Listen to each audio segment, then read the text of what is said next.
Continuing on with what we've already done, creating this object, there's ways that we want to start breaking this apart. Now, the first thing you want to do whenever you work digitally is to make sure that you do not destroy anything that you then have to recreate. So that usually means duplicating something. Right now, this is layer 1.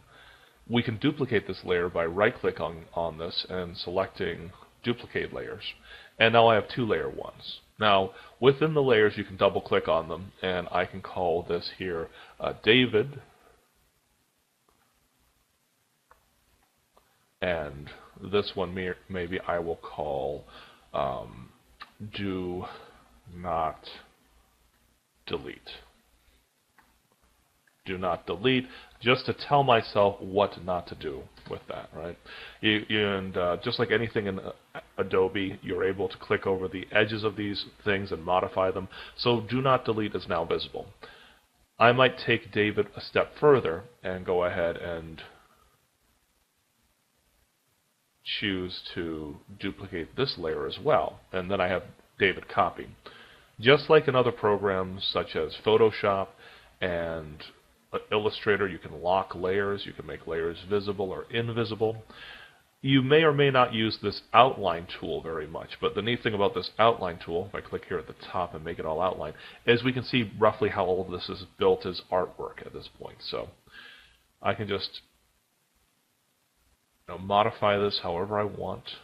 I'm going to temporarily make these just outlines on the back, this in the front, a solid piece of artwork. And the other important thing you always want to do when you're working digitally is to save. File, save as. I usually have kind of a dedicated folder. Right now I'm using my Captivate Videos area. I'm going to make myself a new folder. This new folder I'm going to call David Puppet. And I have to double click on a PC to get inside of there. And untitled, I'm going to call this David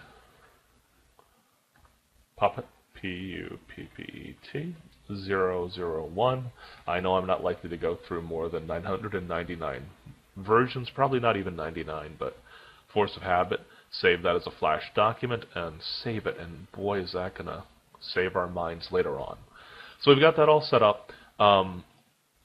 Now, when I'm going to cut apart a puppet to turn it into a jointed character, what I'm going to do is use these sorts of cuts that are kind of like amputation cuts. You can think about if you're making like a stump, you want to have kind of a rounded flap of skin to put over it. Well, we use the same theory to have like a little bit of an overlap of kind of a hemisphere that goes over an area. So something like this shoulder here, I'm going to want to have a little bit of a hemisphere on top of it and below it. And same thing with this area here as well. And to do that, I'm going to use the circle tool to make kind of like a cutting tool to cut through this paint. So you can see that with this oval, it's set to O. Now there's 2 versions of this oval. There's the oval primitive tool and the oval tool, both accessed by hitting O as an oval on the keyboard. You're going to want to use only this one. So if you have trouble with how it looks where your oval, when you create it, it comes out and it's kind of already built with this outer box around it, that means you can't select it. So if I get out of the oval tool by hitting V, V as in victory, you'll see that I have to double click on it, and then it tells me to edit that you have to convert it to a drawn object, and then you have to get out of it, and then it's still not going to work until you break it apart. So it's just a very cumbersome process, so just don't use that. The other thing to note, and I'm switching this to the proper oval tool, which is the standard oval tool, not the oval primitive tool, is that this doesn't currently have an outline. And normally when I build stuff in Flash, I never use an outline, primarily because it just complicates a lot of the factors like shape tween and other tools that make it easier to use Flash over other programs. In this case, we want to swap this. We want to actually give an outline. I'm going to use red because it's highly visible. And I'm going to also use